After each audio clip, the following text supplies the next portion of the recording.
Aujourd'hui, c'est jeudi et c'est l'avant-dernier jour pour clôturer 2021. Nous avons hâte. J'espère que vous avez établi votre bilan personnel.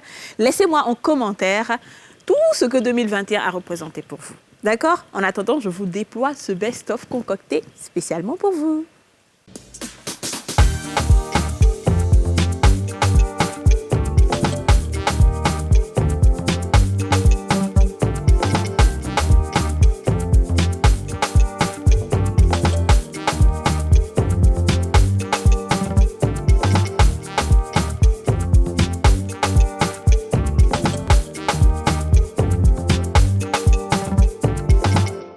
Ici, on a reçu Andrea Mestre, une magnifique jeune dame qui s'est battue contre le VIH-Sida.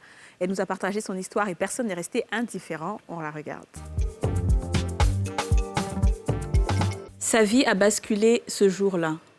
Andrea Mestre, elle avait 22 ans.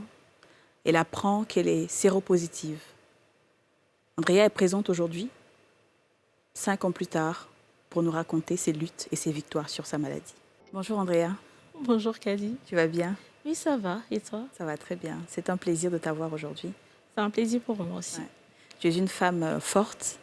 Tu es une femme qui a traversé beaucoup de choses. Ouais. Et aujourd'hui, tu as accepté de parler avec nous. Exactement. J'ai accepté de donner mon témoignage aujourd'hui. Exactement. Comment est-ce que tu as contracté la maladie? C'est une question en fait à laquelle je n'ai pas trouvé de réponse. Je ne sais pas, étant donné que c'était la première fois que je faisais mon test. À mes 22 ans, donc je ne sais absolument pas comment... Tu ne sais pas. Qu'est-ce qui t'a poussé à faire un test? En fait, c'est le copain que j'avais à l'époque qui faisait son test à chaque nouvelle relation qu'il commençait. Et donc, il m'a proposé de faire mon test et je n'ai pas trouvé d'inconvénient parce que pour moi, de toute façon, voilà, c'était négatif. Tu n'avais rien, j'avais rien à cacher.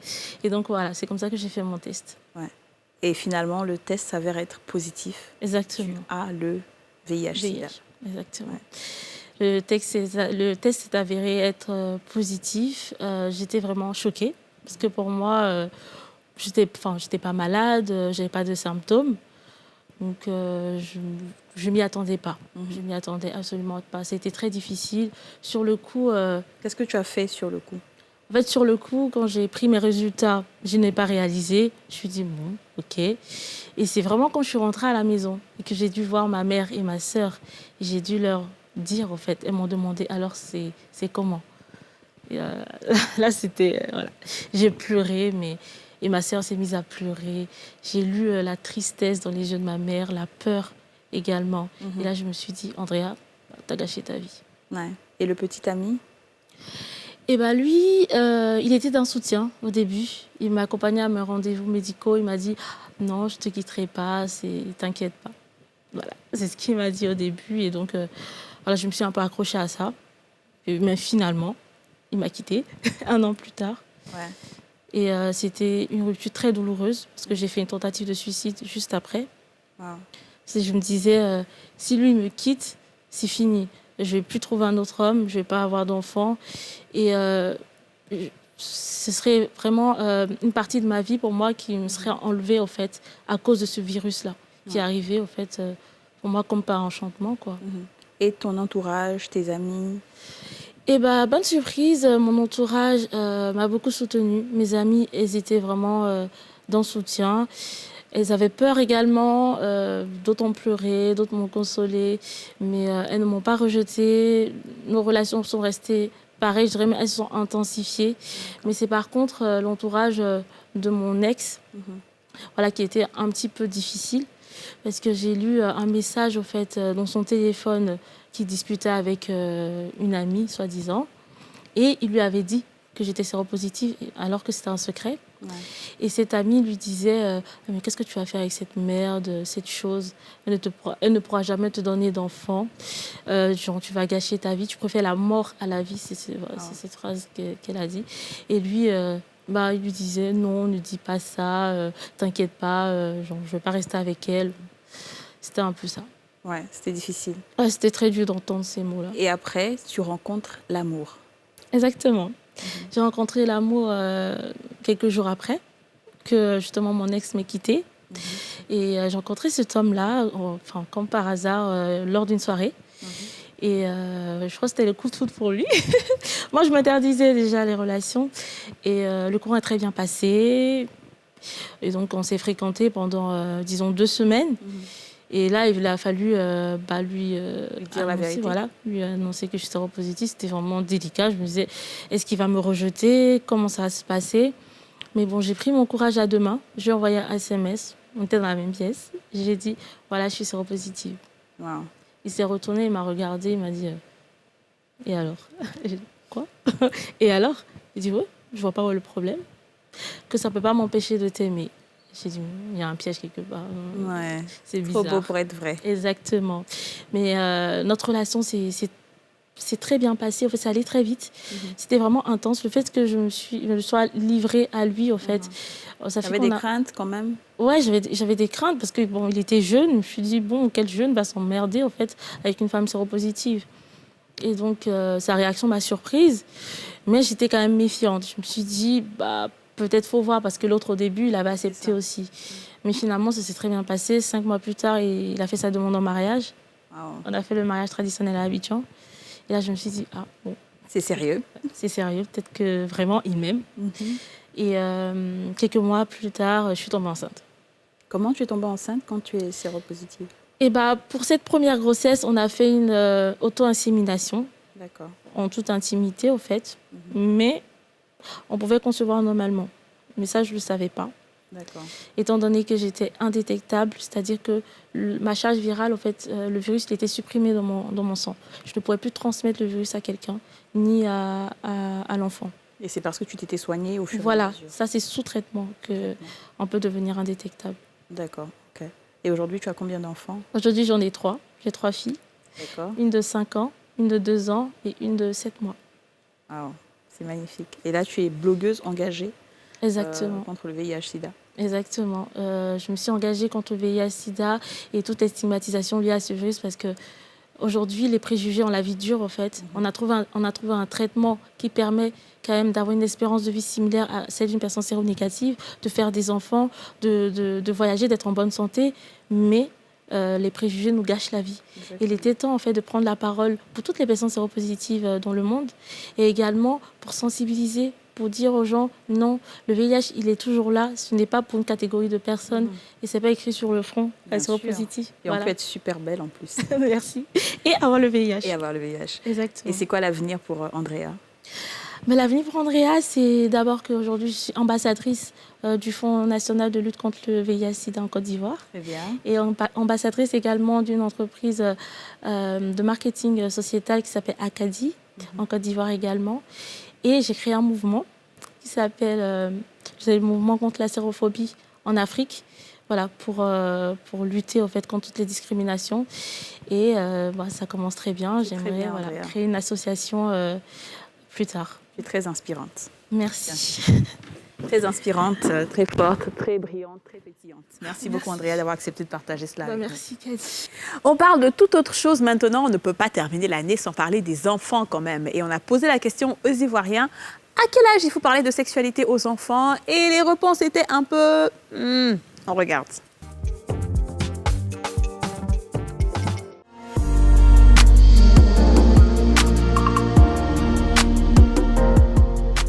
À mon avis, d'abord je crois que le monde est déjà gâté. Voilà, les enfants savent tout aujourd'hui. Et le mieux pour eux, c'est de leur dire d'utiliser les moyens de prévention et puis de modérer, d'être fidèles aux partenaires. On voit ça comme un sujet tabou. Mais par contre, il faut vraiment changer la chose avec les jeunes gens de maintenant, surtout nos jeunes filles. Voilà. C'est vrai que moi je pense qu'il n'y a pas d'âge limite pour en parler. Du moins, c'est une jeune fille déjà qui sort. En tant que papa, en tant que maman, c'est de ton devoir de changer avec ta fille en lui parlant de cela, mais ne pas l'encourager à le faire avant le mariage. Je préfère dire aux enfants, ils n'ont qu'à patienter, ils comprennent les mamans et les papas parce que c'est pas facile. C'est pas facile de les élever nos jours d'aujourd'hui. Le monde est très cher. Donc pardonnez. Je sais que vraiment, c'est vraiment aussi normal aussi d'avoir les rapports. Mais les enfants n'ont qu'à être un peu patients. Selon moi, dès l'âge de la puberté, une mère doit beaucoup s'asseoir avec sa fille pour lui parler de ça. Ma fille, si les menstrues viennent, tu fais comme ça. Ma fille, si tu dois te comporter comme ça.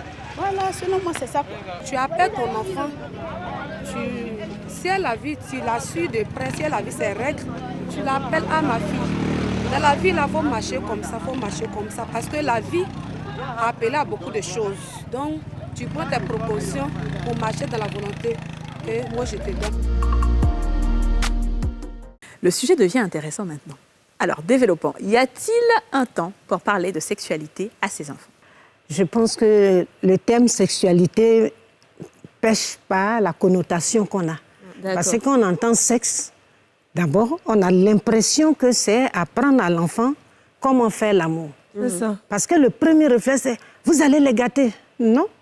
Quand on parle de sexualité avant d'arriver même à l'acte, nous allons dire comment ce corps-là, il est. C'est ça. Qu'est-ce qu'il représente pour l'enfant? Donc, amener l'enfant à voir ce corps, à le connaître, à mieux le connaître et surtout à le valoriser. Et savoir, donc c'est de ça que je veux parler, dire qu'il faut que l'enfant sache ce corps-là. Qu'est-ce qu'il faut en faire? Commencer à le nommer. C'est pour ça qu'on parle d'âge. Moi, je dis, quand l'enfant commence à parler et qu'on est en train de le laver, on commence à nommer les parties de son corps. Exactement. Et la sexualité également, c'est montrer à l'enfant que son corps lui appartient. C'est vrai. Et à partir de quel âge?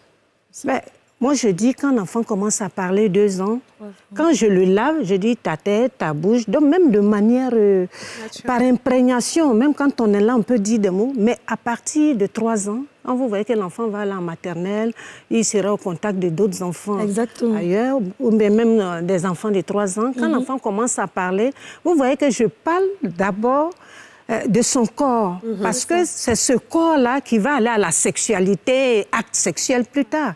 Donc, quand l'enfant commence à prendre conscience qu'on ne doit pas, le parent prend conscience qu'on ne lave pas l'enfant devant tout le monde, parce que ce corps que je ne dois pas montrer, est-ce que le parent montre à l'enfant qu'on ne le lave pas au point que l'enfant va commencer à voir que le corps ne s'exhibe pas, le corps ne se montre pas. Et donc, vous n'êtes pas pour les parents qui se lavent, par exemple, avec leurs enfants? Nous disons, quand l'enfant n'a pas encore vu le sexe opposé au sien. D'accord. Ça, on parle d'identification sexuelle.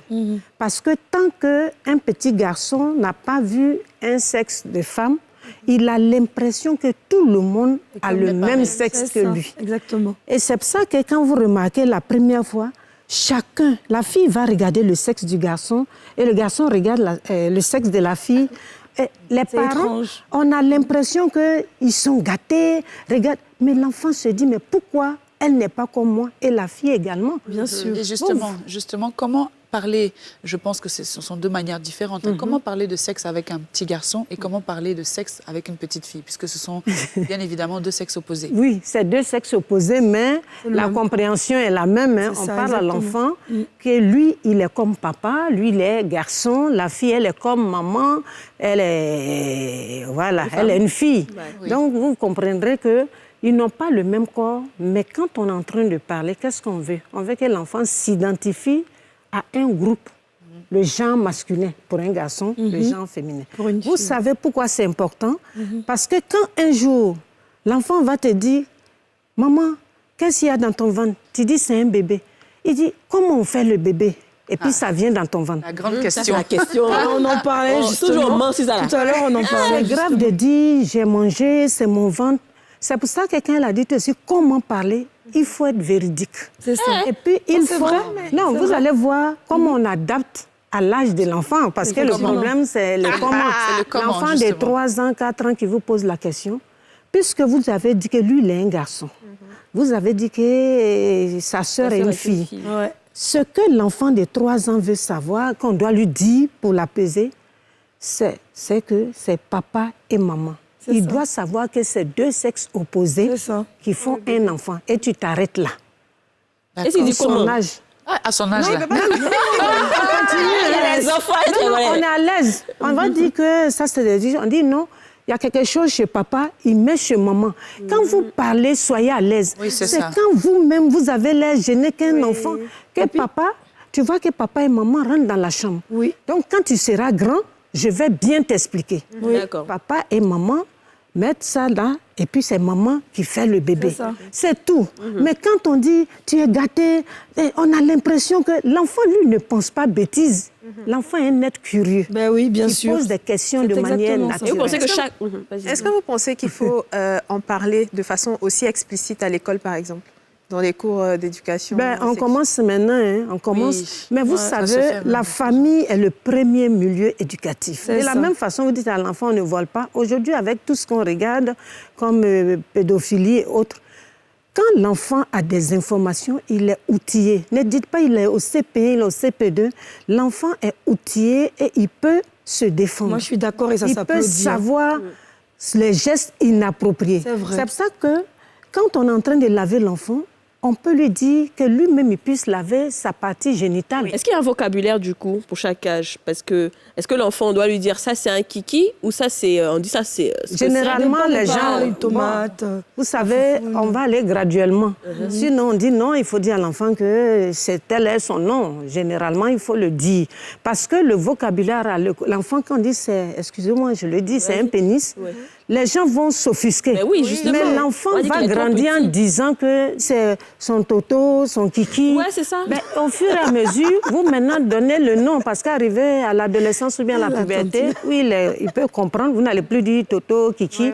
Là, vous allez dire. Sinon, appeler un chat, généralement, c'est pas... En fait, c'est pour ne pas que ça soit vulgaire. Mais je pense que si vous permettez... C'est rentré dans le vocabulaire. Maintenant, même les adultes disent ça. Si vous permettez, je pense qu'à l'école, à l'école, à la maison, pour aussi garder ce, je dirais pas, mais ce respect entre l'enfant et le parent, on va toujours dire la foufoune, ou bien si elle s'appelle petit Mimi, ou bien petit Toto, ou bien petit ceci, parce que de toute façon, quand l'enfant va aller à l'école, lorsqu'il va faire les cours d'éducation, on va forcément lui apprendre le corps.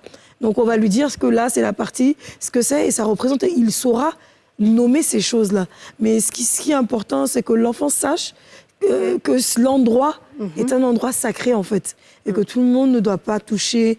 On ne va même pas seulement là, parce que l'erreur qu'on commet, c'est plus de se focaliser sur la partie génitale sexuelle. Mais tout le corps, l'enfant ne doit pas être touché n'importe comment. N'importe qui ne doit pas toucher le corps de l'enfant. Quand on a réussi cela, on va tranquillement vers la puberté avec un enfant qui sait dire, il ne faut pas me toucher ici, il ne faut pas taper exactement. Ici. Parce que comment se fait l'approche? Généralement, on dit, est-ce que je t'ai touché quelque part? Je t'ai tapé ici sur moi, j'ai touché ton ventre, est-ce que j'ai... Donc, quand l'enfant sait que n'importe qui ne doit pas le toucher, parce que même quand on parle de la sexualité, les enfants, quand on a des visiteurs qui ne veulent pas faire des bisous, on trouve que ce n'est pas normal.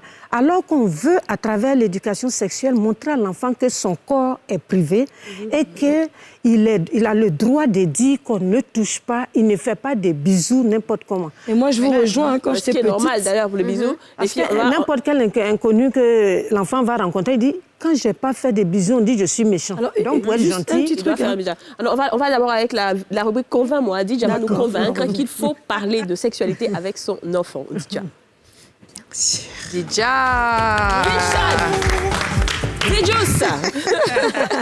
Dis-nous là, c'est nous faux. Ça fait regretter. Je parlerai de sexualité avec mes enfants. Oui, je le ferai et je vous incite à le faire. Ce ne sont ni les voisins, ni l'école, ni les amis qui doivent parler de sexe à vos enfants. Encore moins les réseaux sociaux. C'est à vous, parents, c'est votre responsabilité d'éduquer vos enfants sur la sexualité. Ce qu'ils doivent savoir. Pour les filles, comment gérer les règles. Pour les petits garçons, apprendre à respecter les femmes. Il faut, vous, parents, apprendre à vos enfants les bases de la sexualité. L'école fera le reste, mais c'est votre responsabilité. Ouais! Très bien dit. Je suis d'accord. You rock it, girl. Alors, moi, ça me permet justement en tout cas, Adidja, très bien, je pense qu'on est toutes d'accord avec ça, mais ça me permet de rebondir justement sur ce que tu as dit, c'est que, Madame Point, à partir d'un certain âge, surtout quand on rentre dans l'adolescence, les enfants ont tendance à ne pas vraiment écouter les parents, parce que malgré tout ce qu'on a pu leur dire quand ils étaient petits, etc., ils commencent maintenant à se faire influencer par les amis, par les clips qu'on voit à la télé, machin. Donc, à ce moment-là, comment les parents peuvent réussir à imposer leur point de vue de telle sorte à ce que les enfants soient convaincus que le parent, en fait, il n'est pas has-been, il n'est pas ringard. Parce que c'est cette partie-là qui est difficile. Elle a dit tout de suite, mais nous disons, il y a des parents qui sont gênés. quand on ne peut pas parler, il faut être honnête. Le parent choisit un spécialiste ou bien un membre de la famille avec qui l'enfant est à l'aise et avec lequel il peut parler de cela. Ce que nous souhaitons, c'est que ce soit le parent. Mais maintenant, quand le parent n'est pas capable, ça peut être une autre personne, mais pas des gens, les pères, les amis. Est-ce qu'un parent doit être gêné de parler de sexualité avec son enfant? Oui, non, selon la religion. Oui, vous savez, chacun c'est pas... Il faut une question d'éducation aussi. Et puis, qu'est-ce que je vais dire? C'est ça. Ce que je dois dire à l'enfant, il faut que moi-même j'ai les informations à donner. Vous avez vu tout ce qu'on dit, on parle du corps, justement, on parle de cela. Et c'est ce qu'elle a dit. Il y a des spécialistes qui vous disent il faut amener l'enfant à susciter les questions et les préoccupations. Alors, mais comment est-ce que tu vas le faire? Tu peux dire à l'enfant, ben, je sens que tu arrives à telle période, tu veux qu'on parle de quoi? Mais ça suppose que vous êtes un parent qui avait commencé très tôt. Voilà, c'est ça qu'on commence très tôt à parler avec l'enfant. Et quand l'enfant a les réponses, il ne faut pas laisser des questions sans réponse.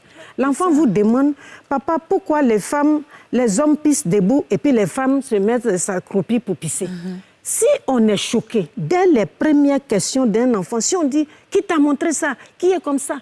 Quand l'enfant vient, soit il a entendu ou il a vu. Oui. Donc, quand il vient nous poser une question, on ne le juge pas, on lui dit c'est bien, mais où tu as entendu et qu'est-ce qu'ils ont dit? Quel que soit l'âge, hein, quand vous êtes arrivé là, vous allez voir, l'enfant va parler. Regardez quand les enfants se mouillent la nuit, les éjaculations précoces. Mais les enfants ont peur. Ils pensent qu'ils sont malades, ils vont cacher le drap. Mais justement, c'est pour ça que j'en venais, moi, quand j'étais plus jeune, donc je préfère donner mon témoignage qui est beaucoup plus vrai. C'est-à-dire que quand on était petit, moi, issu d'une famille musulmane, déjà, nous, les femmes, on n'avait pas l'habitude de porter des petites jupes, des robes, parce qu'à 18h, il faut être à la maison. L'éducation vraiment était très stricte. Et bon, on frappe, hein, ici, on est en Afrique. Quand tu déconnes un peu, on te chicote. Quand on te dit de ne pas regarder, on te dit en Afrique de ne pas regarder tes parents dans les yeux. Parce qu'on a un certain respect pour nos parents. Parce qu'on a quand même cette éducation africaine, qu'on le veuille ou pas. Et à ce moment-là, ces parents ont des difficultés justement à nous parler de tout ça. Donc nous, on a souffert de ça, mais on a appris des choses dehors. Moi, je me rappelle quand on regardait des films, dès que les personnes s'embrassaient, nous-mêmes, les enfants, automatiquement, sans même que les parents t'aient parlé de ça, tu caches le visage. C'est-à-dire que tu as une connaissance dans ton inconscience là-bas, mais tu es là. Et en plus de ça, lorsque j'ai fait mes premières menstrues, j'ai cru que j'étais morte. Je me suis dit, je suis morte parce qu'un jour, je suis allée aux toilettes, j'ai fait pipi et j'ai vu des taches un peu, pas très rouges, mais noires. Je me suis dit, mais qu'est-ce qui se passe? Donc, je suis morte. Et pour vous dire à quel point j'étais paniquée, la première personne que je devais aller voir, c'était ma mère. Je suis allée vers mon papa. Papa, je suis morte. Papa, je vais mourir, ils m'ont tué. Il me dit, mais comment ça? Et j'ai montré le pauvre, il ne savait pas ce que c'était. Je me rappelle de son jour, il a fait ça. Et donc, il a appelé ma mère, mais dépêche-toi, je suis totalement d'accord, parce que c'est vrai, on a tous eu cette éducation-là, comme Yasmine, hein, famille musulmane et tout, mais c'est vrai que moi, ma maman était plus ouverte sur, quand tu as eu les menstrues, ce qu'il faut faire, mais on n'a jamais parlé de sexualité. C'est ça. C'est-à-dire que c'est vraiment vous voyez que ce n'est pas l'acte sexuel, c'est préparer la personne à dire, un jour, tu vas mouiller les draps parlant du garçon, et à la jeune fille, tu vas voir cela. Parce que quand on arrive dans une petite fille arrive à l'école et puis elle crie quand elle voit ses menstrues, vous ne pouvez pas voir comment après elle devient la risée de tout cela. C'est le parent qui parle. Vous avez parlé du village. Moi, je dis, les gens du village, généralement, ils disent, toi là, regarde tes seins qui ont poussé là. Ils te montrent que tu es arrivé à une phase de ta sexualité. Si tu t'amuses avec les petits garçons, tu vas prendre une grossesse. Et quand la vieille voit un jeune homme, elle dit, hey, toi là, laisse les petites filles tranquilles. Alors qu'aujourd'hui, on ne montre pas qu'avec l'apparition des caractères sexuels secondaires et tout ce qui se passe, elle est passée de l'enfance à un autre stade où la personne a besoin de se dire, ce corps-là, il commence à séduire. Avant, j'étais quelque part où la petite dit, mais tu vois quelqu'un, tu commences à l'aimer. Ouais, les parents étaient là, mais on a écrit. Elle dit, tu sens, mais comment tu fais? Même si tu as le désir et puis tu n'as pas envie de faire, comment tu calmes ce désir? Donc, il y a beaucoup d'interrogations et les parents doivent à l'écoute. Parce que si l'enfant ne dit pas, quelqu'un qui dit à une petite fille, si tu ne fais pas l'amour, tu ne vas pas faire des enfants plus tard. Et tout le groupe lui dit que c'est vrai.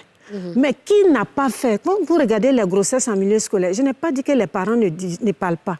Mais quand on n'est pas capable d'être attentif à l'écoute de son enfant qui vient dire maman. Mais est-ce que vous savez qu'il y a des enfants qui ne parlent pas non plus, hein? Oui. Il y a des enfants, justement, ils ne parlent pas. C'est-à-dire, il ne va jamais venir te demander quelque chose, il ne va jamais poser question. C'est parce que toi, tu dois toi-même aller vers lui. Non, c'est son comportement, l'enfant. Mais c'est le parent qui montre qu'il y a une façon de parler. C'est vrai. Ma fille, moi, j'ai été comme toi. Et les gens m'ont dragué. Vous savez, il faut briser la glace pour montrer que... Mais le parent d'aujourd'hui donne l'impression que c'était un parent correct qui n'a connu les premiers... le premier de la classe, il s'est marié. Tu vas voir qu'une femme parle, tu as l'impression que c'est à son mariage aujourd'hui. Toutes les femmes, même qui ont déjà un enfant, quand elles parlent à leurs enfants, elles font croire que non, si tu n'es pas marié, mais on est dans le domaine du plaisir. Oui, et c'est là où je veux en venir, parce que ce que j'ai remarqué avec moi et avec mes copines, c'est que nos mères ne nous ont jamais parlé de sexualité. Par contre, les pères, oui. Moi, je me souviens que toutes les conversations liées à la sexualité que j'ai eues, c'était avec mon père. J'avais 8-9 ans quand il a commencé à me parler de sexualité. J'étais très gênée, très choquée, mais il m'a parlé de tout, des règles, du préservatif, de tout. Tout ce qui pouvait arriver entre un homme. Ce qui fait que quand j'ai eu mes règles à 12 ans, je n'ai pas hésité à lui dire que j'ai eu mes règles.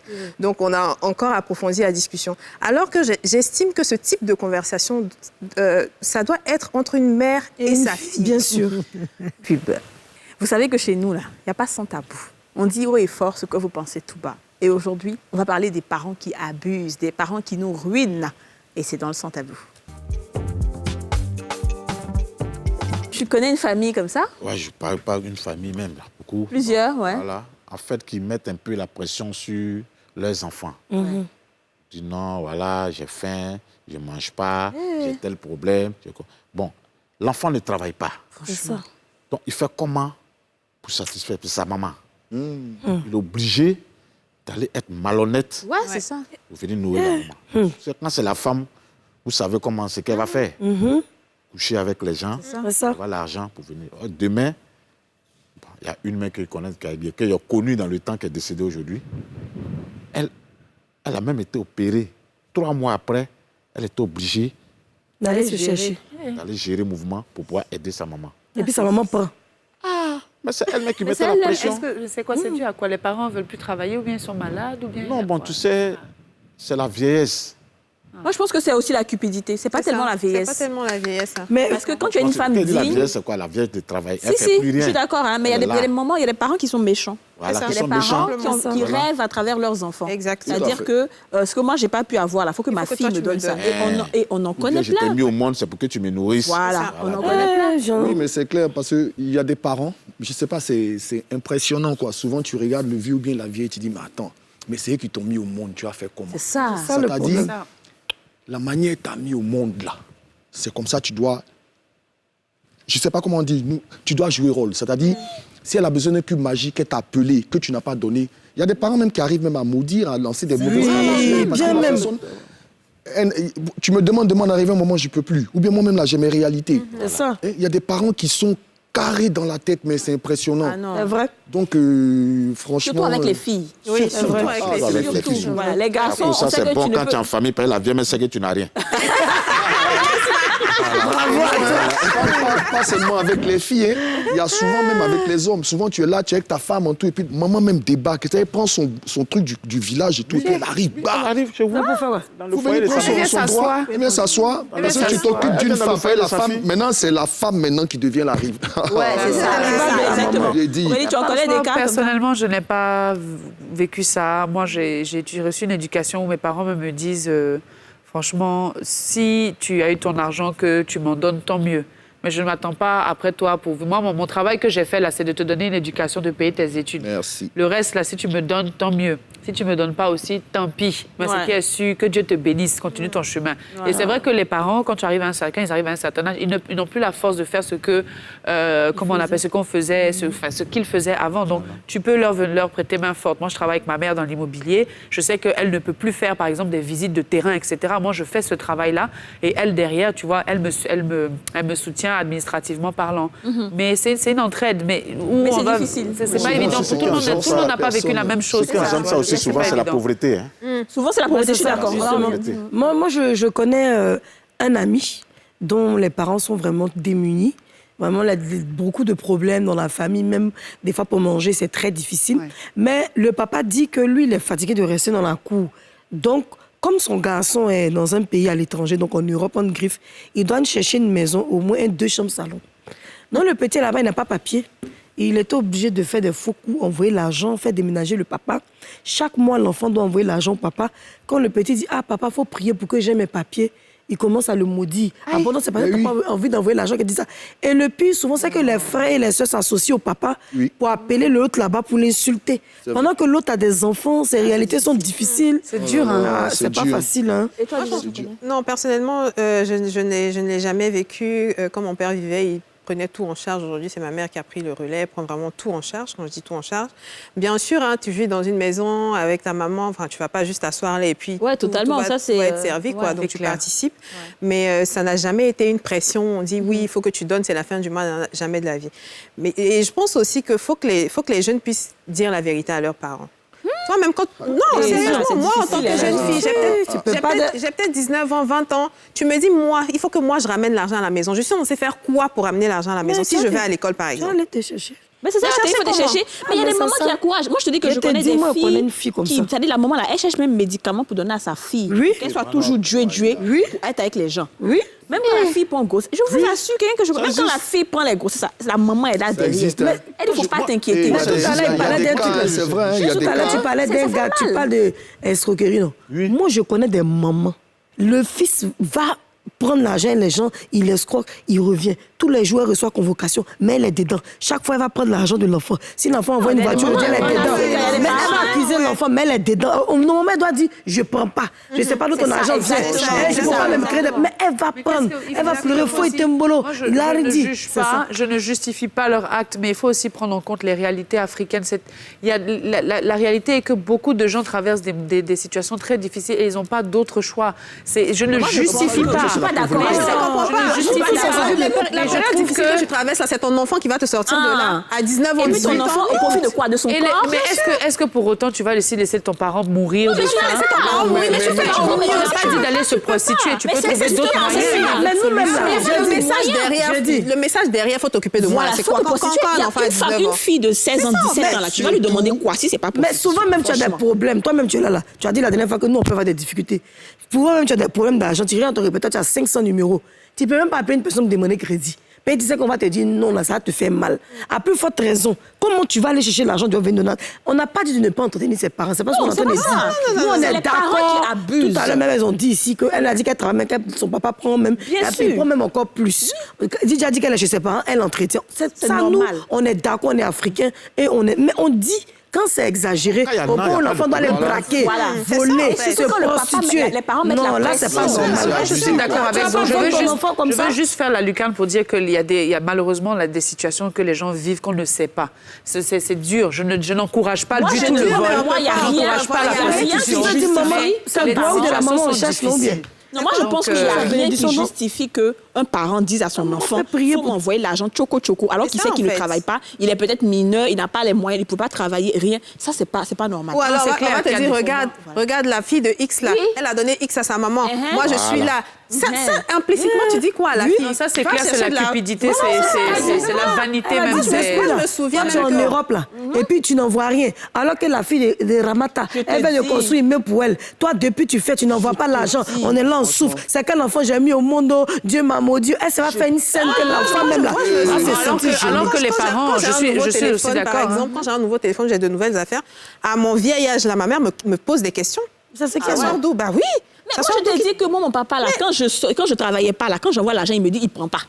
Et pourtant, ces mêmes parents-là ont la possibilité, effectivement, de travailler. Malgré que je travaille en ce moment et que je peux lui donner même plein de choses, même quand je lui dis, maman, je te prends un billet, faut pas... Non, faut laisser ça, tu as une famille maintenant, je veux pas t'agacer. Il suffit, tu vois, non? Mais pendant ce temps... En fait, c'est aussi beaucoup culturel. Il y a beaucoup de parents qui aiment bien s'asseoir et puis attendre que ça vienne de leurs enfants. Justement, alors qu'ils ont deux pieds, ils ont des pieds comme... C'est pour ça que je disais que c'est la pauvreté qui engendre tout ça. C'est la pauvreté, c'est ce que je dis. C'est pas forcément pauvre. C'est pas forcément la pauvreté. Il y a beaucoup de gens qui donnent un bon... Quelqu'un qui fait 1 jour, 2 jours sans manger, il devient autre chose. Tu sais, moi, je pense que, franchement, il faut être digne dans sa pauvreté. C'est ça. On va se blaguer. Il faut être digne. Parce que si tu es pauvre, que tu envoies ton enfant pour aller se prostituer, une fille, demain, là, si elle a une maladie, bien quoi, toi, tu as quoi pour la soigner? C'est ça. Et c'est dommage. Regarde. C'est vrai. C'est vrai ce qu'elle dit, parce que regarde aujourd'hui, regarde les jeunes d'aujourd'hui, par exemple. C'est impressionnant. C'est-à-dire, la petite même là, elle n'est même pas habillée de façon décente même à la maison. C'est-à-dire le père et la mère conçoivent que la petite sorte déjà habillée comme ça. C'est-à-dire des trucs petits et tout. Des trucs à la maison. Elle doit ramener et je sais pas. De la maison, je rejoins mon frère. Je sais pas si c'est la pauvreté ou bien ce qui se passe en Afrique en ce moment. Mais là, c'est chaud. C'est la pauvreté. Quelqu'un qui a 4 enfants, 5 enfants à la maison, il n'arrive même pas à les nourrir. Des enfants même qui vont aujourd'hui, pour s'occuper de papa et maman même là. Excusez-moi, mais les enfants vont vendre leurs âmes même. On est au courant de... C'est parce qu'on n'a pas cassé les papous. Mais ils vendent même là leurs amours. Et le pire, c'est que non seulement tu es pauvre, mais c'est toi qui fais 10 enfants. 10 enfants. C'est ça que le gars disait à la fin de Ils font espoir de faire 10 enfants parce qu'ils se disent que dans les 10 là, il y en a au moins 6. Et puis en Afrique, c'est un sujet tellement sensible. Quand tu commences à parler de maman, les gens commencent à t'insulter. Tu es maudite. C'est pourquoi tu es comme si ta vie ne sera pas. Tu parles de maman. Tu n'es pas une bonne femme. C'est pas ce qu'on est en train de dire. Franchement. C'est difficile. Regarde, une mère qui dit à sa fille, quand elle dit à la fille, envoie-moi mes chemins, il est porté. Envoie-moi tes habits, il est porté. Ton parfum, là, c'est ce que je veux. Ton sac, il est porté, il est dans des... C'est-à-dire les bâtêmes, chez nous, les djoulas, on fait comment on appelle ça?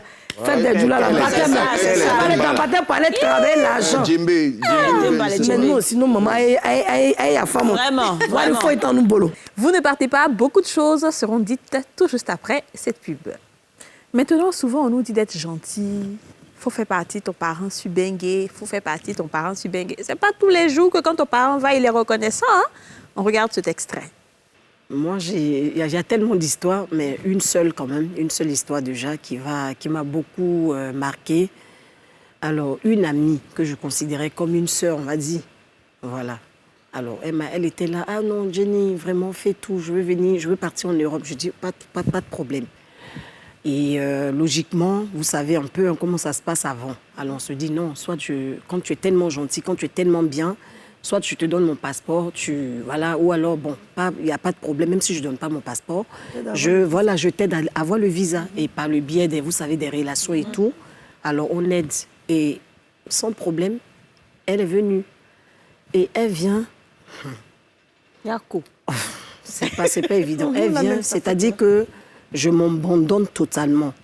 C'est plus que je la considère comme ma sœur. Pour moi, il n'y a pas de... Voilà. Mais elle va te montrer qu'elle l'a. C'est-à-dire qu'elle veut te dépasser. La vie en Europe, vous savez comment ça se passe. C'est pas évident, c'est pas facile. Mais tu ne peux pas, une amie, une sœur, qui te considère comme, je vais dire, une sœur plutôt, qui te considère même, tu es une amie déjà à la base, mais qui te considère comme sa sœur, son sang, qui te donne tout, qui s'abandonne même pour toi, tu peux pas te comporter comme ça. Mais vous dites que vous avez plusieurs histoires. Oui. Est-ce que la première fois que vous avez été déçu par quelqu'un que vous avez fait passion, ça ne vous a pas arrêté, ça ne vous a pas freiné, vous ne vous êtes pas dit non, moi je ne fais plus venir quelqu'un? Moi, perso, oui. Après, j'ai tellement aidé qu'après, j'ai freiné. Parce que je me suis dit, même ma soeur, ma soeur qui est comme ma maman, qui me dit, non, Jenny, c'est pas grave, continue. J'ai dit non, la vieille, tu as vu le premier cas. Après, aller même jusqu'à, je lui dis, dans la famille, mais il y a des choses qu'on ne peut pas faire. Donc, tu ne peux pas, même mon fils, il sait, je lui dis, pour elle, je faisais tout, je m'abandonnais totalement, pour qu'elle soit tellement à l'aise, on la mettait à l'aise. Elle était même enceinte, tout, c'est-à-dire que je la prenais comme véritablement, comme je dis, ma petite sœur.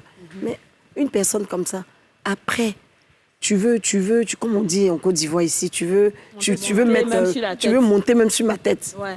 Donc, elle a dragué ton mari, ton homme ou bien un truc de ce genre? Mais oui, bien sûr. Oui. Mais c'est ça, il faut t'expliquer. Ça. Mais justement, elle est allée même jusqu'à, je lui ai dit, aller raconter à mon copain. C'est-à-dire que Jenny, voilà, nos secrets. Que tu lui confiais des choses. Je lui confiais des choses. Mais évidemment, ça a été voilà, comme on dit en Côte d'Ivoire, mais après, c'est devenu autre chose. Le gars, mais évidemment, il m'a dit, non, mais ça a gâté même mon foyer. Attends d'abord, on n'a pas compris ça. Il a dit, il est bien, il est affairé. Pourquoi est fort? Madame Tete va revenir. On donne un peu. Madame Tete, dites-nous, toi tu as dit qu'il y a des choses qu'elle a faites là. Didier va te cuisiner un peu pour savoir le fond des fonds. Il n'y a pas de souci. Non, de prime abord, vous avez dit qu'elle se réveillait aux mêmes heures que vous. Oui. Est-ce qu'elle a cherché à travailler? Est-ce qu'elle s'impliquait, par exemple, dans les tâches ménagères? Est-ce qu'elle vous aidait comme elle a promis vous aider? Au départ, comme je disais, dans les 1-2 semaines, elle était vraiment là. Ce qu'elle a dit, c'est ce qu'elle faisait. Mais au fil du temps, je pouvais être en train de cuisiner, m'occuper des enfants, et elle est assise là, elle me regarde. Elle est assise dans son canapé là. Elle me regarde, elle a les 2 pieds sur la table. Quoi? Et j'ai ton fini mari de faire était mon où? ménage. Ton mari, il jouait au foot, non? Oui, mon mari, lui, il part aux entraînements. Voilà, c'est ça. Donc, elle est là. Donc, avant midi, que monsieur vienne, il faut que tout soit prêt. C'est ça. Elle est assise, elle me regarde. Et même quand je nettoie, elle pousse le pied pour que je puisse ça me fait bien mal. nettoyer. Les gens qui aiment soulever leurs pieds comme ça. Là. Est-ce qu'il y a eu des remarques qui ont été faites? Au fait, j'ai laissé couler pour voir au moins. Si elle allait se reprendre d'elle-même. Elle pouvait aller avant d'en parler à monsieur. J'en ai parlé à monsieur. Il me dit, mais tu te joues la mère Teresa. Voilà ton problème. Il faut assumer. Ouais. Parce que moi, je vois tout. Je regarde tout. C'est-à-dire même jusqu'à imiter mes gestes. C'est pas possible. Imiter ce que je fais. Peut-être jalouse de sa camarade comme ça. Exactement. Peut-être que le monsieur va la chercher. Exactement. C'est que c'est un monsieur qui est timide. Première division. Il ne regarde même pas les gens dans les yeux. Elle est dans sa maison là. Celle qui n'était pas dans ça. Il regarde pas. Non, même s'il va chercher là, c'est pas ici. Qui ne risque rien n'a jamais. Elle est partie se chercher. Elle allait se chercher. La vérité, c'est que tu as blagué un peu, veut se positionner. Mais toi, tu es trop patate, ça n'a pas pris bien. Je n'ai pas compris. Est-ce que dans le cheminement, tu as eu à la présenter, la faire entrer dans ton cercle d'amis, par exemple? Bon, à vrai dire, moi, je n'avais pas de cercle d'amis, vu que j'étais qu'à la maison avec les enfants et messieurs. Et on était dans une zone vraiment reculée. Donc, il n'y avait pas assez de noirs. Il y avait beaucoup de blancs et tout. Donc, je lui ai dit, mais tu pouvais au moins... Souvent, il y a des femmes de footballeurs qui ont besoin de nounous. Je peux te présenter. Elle ne se voit pas en nounou. Elle m'a dit, mais... Non, pas du tout. Elle dit quoi? Elle dit quoi? Il faut faire quoi? Elle dit quoi? Voilà. Non, mais si, mais... Moi, je ne suis pas venue de nounou de quelqu'un ici. Ah, d'accord, tu n'as rien même loupé. Tu as quel diplôme? Tu peux travailler dans un bureau? Elle dit non, mais au moins un travail décent. J'ai dit, mais attends, les nounous n'ont pas de travail décent. C'est diplômé, les gens sont bien payés là-bas. Copine de femmes de footballeurs. Copine de femmes, exactement. Voilà, c'est la première division. Elle mange à table, elle fait ça. Et je sais aussi que vous êtes familière à ces hommes qui envoient des femmes en Europe, qui les épousent, parce que souvent, ils se disent qu'ils n'ont pas envie d'épouser une femme de là-bas. Voilà, donc ça, c'est oui, et je sais que tu as une histoire comme ça à nous raconter. Alors, moi, j'ai un ami qui a emmené sa femme à Paris et tout, parce qu'il s'est dit que, bon, là-bas, souvent, c'est un peu difficile. Donc, il s'est dit, bon, pourquoi n'est pas... Puisque depuis, ils étaient ensemble, mais c'est l'erreur. Donc, il a fait les démarches et tout ça, et puis il a ramené sa femme. Ils étaient là, tout comme tout bon couple, tranquille, mais après, c'est que la femme lui a montré. Il est devenu comme ça. Il a failli à tel enseigne qu'il a failli mourir. Il me disait, Jenny, j'en peux plus. Je dis, mais tu sais quoi, c'est pas pour celle-là que tu vas mourir. Tu l'as emmené, tu as déjà fait beaucoup. Voilà, c'est vrai qu'ils avaient quoi, peut-être 2 enfants. Mais je lui ai dit, à cause des enfants, essaye d'aller tout doucement et ça va aller. Mais la femme, elle emmenait des hommes à la maison. Et il a fait des vidéos. Il me montrait, dit Jenny, ça c'est quoi? S'il était lolio comme ça. Il ne doit pas le divorce, tout simplement. Mais justement, donc je lui ai dit, mais tu ne peux pas être dans un foyer et puis souffrir comme ça, c'est pas possible. Donc, essaye de voir ce que tu peux faire. De toute façon, tu as fait ce que tu pouvais. Tu l'as emmené en Europe. Elle veut te montrer, comme on dit, qu'il y a mis l'eau dans le coco. Ça. Donc, écoute, c'est pas pour ça que tu vas te tuer. C'est ça, on te déroule le tapis. Bonne arrivée. Merci. Et puis, c'est comment? Les SN. En fait, je vous ai écouté. Ça a été un plaisir pour moi d'ailleurs. Mais quand j'écoutais Mada et Jenny, j'entendais que le sens des hommes. Ça veut dire que c'est des hommes qui souffrent, c'est des hommes qui, mais à un moment donné, des femmes souffrent aussi. Si. Et ça, il faut le préciser, parce qu'il y a des femmes qui payent des billets d'avion des hommes, qu'elles ramènent d'ici, pour les emmener aussi en Europe. Et ces hommes-là, qui n'avaient pas de parents, qui étaient orphelins, qui pour certains, quand ils arrivent aussi en Europe, du coup, ont beaucoup de familles, ont des amis. Slide. Tout va bien, tout va bien. Parce que depuis j'écoute, oui, la femme, elle a été méchante, elle est arrivée, elle a vu ci, elle a vu ça. Mais il y a des hommes qui sont méchants. Oui, beaucoup. Il y a des hommes qui sont méchants. Moi, je connais des femmes qui sont des femmes au foyer, qui travaillent, qui se lèvent à 5 heures du matin, qui vont au travail, qui s'occupent de leurs enfants. C'est pas parce que tu reçois l'allocation familiale, il y a pour certaines femmes qui ne reçoivent même pas l'allocation familiale. Pas du Seulement tout. l'APL. Parce que ces femmes-là travaillent dur. Leur salaire ne leur permet même pas d'avoir l'aide sociale pour certaines. Donc, il y a ce groupe de femmes qui vivent que d'allocation familiale et il y a celles qui se réveillent tous les matins, qui vont travailler pour subvenir aux besoins de la famille. Et il y a des hommes qui sont à la maison qui ne travaillent pas du tout. C'est la femme qui fait tout. Et c'est là il va se rendre compte qu'il a sa cousine maintenant. C'est même pas question de cousine. Il ne s'occupe même pas de cette dernière. C'est vrai. Il est dehors. C'est-à-dire que pour lui, et en plus de ça, il vit avec la carte bleue de la femme. Donc, à un moment donné, quand les gens disent non, les femmes les prennent, elles les sacs. C'est ça qu'on a habitué. Non. Elle est fatiguée. Les hommes la font témoignage, je vis rapidement. Les hommes viennent témoignage. Les femmes, elle accuse le coup. La femme, c'est elle qui préserve son foyer. La femme, c'est elle qui dit « je prends sur moi, c'est pas grave ». C'est la femme qui dit « pour les enfants ». Mais l'homme, quand lui, il s'en va, il ne regarde pas derrière. Il ne regarde pas les enfants. Il ne regarde pas pour les enfants. Quand il est fan dehors, là, il est parti. Mais à un moment donné, c'est vrai qu'il faut... Comme elle a dit Yasmine tout à l'heure, il faut se prendre au sérieux, il faut se faire belle. Une femme doit se faire belle, ça, c'est pas faux. Aujourd'hui, avant, je pouvais dire, la génération d'avant, elles se sont consacrées qu'au travail, donc elles n'ont pas eu le temps de... Mais aujourd'hui, il y a tout pour. C'est vrai. Donc, tu vois, même les mamans, quand on va dans certaines fêtes de 50, 60 ans, mais qui sont magnifiques, elles ne se laissent même pas faire. Tu te poses la question de savoir si vous êtes de la même génération. D'ailleurs, on a eu une été déçues. Ces femmes l'ont été déçues. Donc aujourd'hui, dans une société de croquer la vie à pleines dents. Donc à un moment, il ne faut pas accuser seulement dans un sens. Mais je pense que chacun a son histoire là-bas. Et toi, quelle est ton histoire là-bas? Qu'est-ce qui s'est passé? Qu'est-ce que tu as vécu là-bas? Moi, je vais dire que j'ai eu la chance. Parce qu'il ne faut pas dire seulement, il ne faut pas créer des histoires. Moi, personnellement, j'ai eu la chance. Je suis arrivée à Paris, je suis restée chez une cousine chez qui j'ai fait 6 mois. Après, j'étais chez moi jusqu'à aujourd'hui. Mais qu'est-ce que tu as fait à ta cousine? Tu n'as pas été une SN? Du tout. Ah non. Ah non. C'est pour ça que je dis, souvent même toi-même, tu viens d'arriver, mais on peut te jalouser. Oui, ça c'est clair. Il faut se mettre ça dans la tête parce qu'on se dit, mais elle vient d'arriver, elle a tout qui lui réussit, la fille. Mais ton cœur, ça veut dire qu'il faut qu'on dise aux gens, quand vous arrivez chez les gens, laissez le bon nom. C'est important. Ça veut dire, laisse la personne avoir son caractère de chien. Mais toi, dis-toi qu'à Paris, quelqu'un qui ouvre sa porte à quelqu'un, que ce soit un membre de ta famille, pour te dire je t'héberge 1 mois, il faut déjà dire merci à cette personne. Moi, je suis reconnaissante de ça indéfiniment.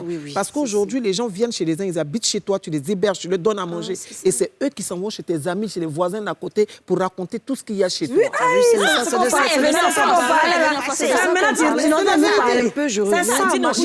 Il y a plusieurs trucs. Et un peu, je reviens à ce que Sly a dit par rapport effectivement, c'est vrai qu'on a parlé sur le volet que des femmes. On n'a pas parlé des hommes, effectivement. Et moi, je donne un exemple palpable d'un de mes tontons dont je préfère taire le nom. Effectivement, ce qu'elle dit, la carte bleue de la maman, de la tata en question, il apprend je vais dire, il fait les... C'est-à-dire qu'il fait mon oncle en question. On va le surnommer Grégoire. Voilà, Grégoire. Greg aussi, on l'appelle Greg.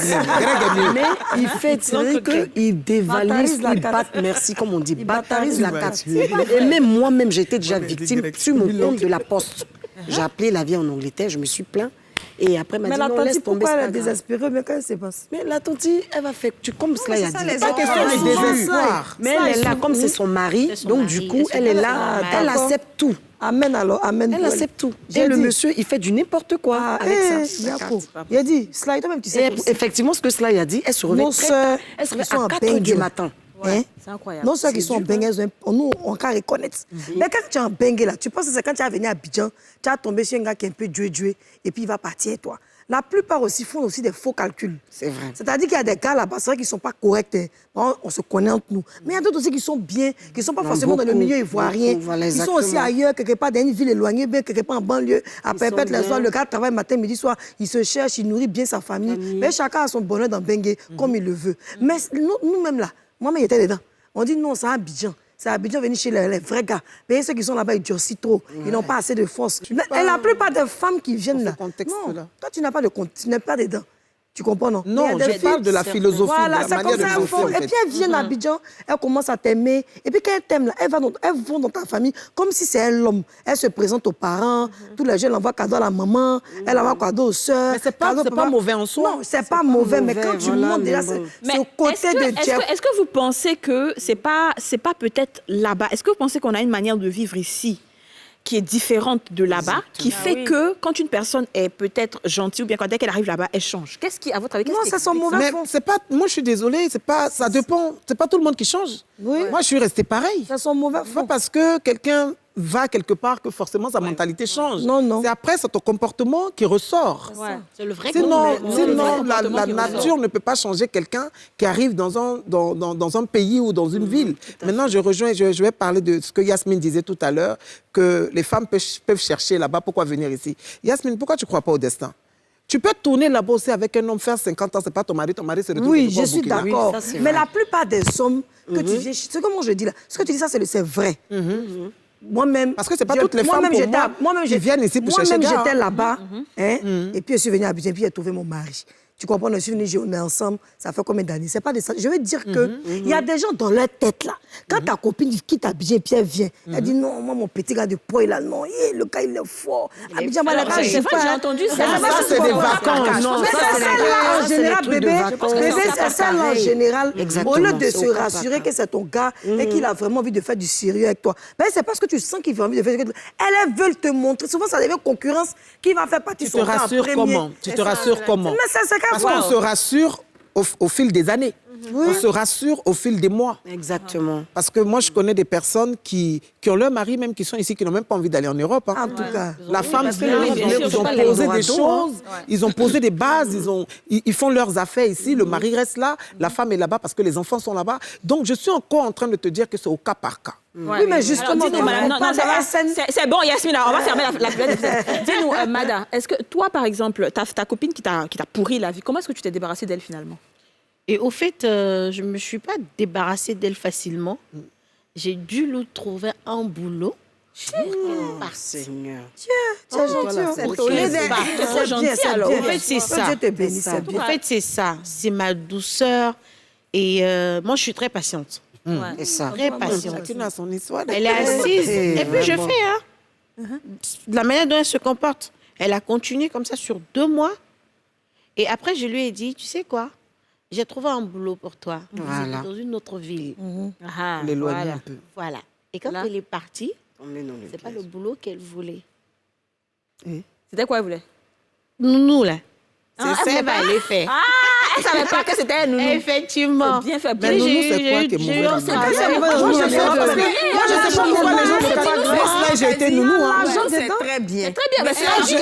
Non, c'est la copine. Attention, non. Voilà, exactement. Non. Moi, je vais répéter encore. Moi, j'ai été nounou et je suis fière de le dire parce que c'est mon parcours.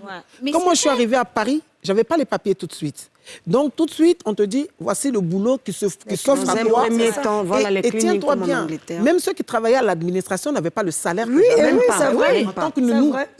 C'est vrai. Donc, à un moment donné, il ne faut pas qu'on soit à la télé pour dire que j'étais tant. Non, moi, j'ai été nounou. Et je suis fière de ça. Et c'est tellement bien. Mais bien sûr, mais tout le monde m'aime. En fait, c'est qu'elle est en train d'expliquer.